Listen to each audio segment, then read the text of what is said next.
നമ്മളിന്നൊരു butter garlic mushroom ഉണ്ടാക്കാൻ പോകണം കേട്ടോ. ഒരു പാൻ അടുപ്പത്തേക്ക് വെച്ചതിന് ശേഷം നമുക്ക് ബട്ടർ ഇട്ട് കൊടുക്കാം.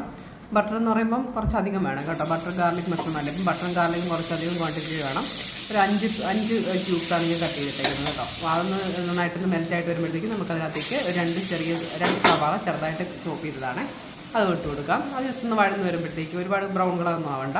വഴന്ന് വരുമ്പോഴത്തേക്ക് നമുക്ക് അതിനകത്തേക്ക് മഷ്റൂം ചേർത്ത് കൊടുക്കണം. ഞാൻ വലിയ മഷ്റൂം ആണെന്നുകൊണ്ടാണ് ഞാൻ കട്ട് ചെയ്ത് തരുന്നത്. കുഞ്ഞു മഷ്റൂം ആണെങ്കിൽ അതുപോലെ തന്നെ അങ്ങ് ചേർത്ത് കൊടുക്കുക കേട്ടോ.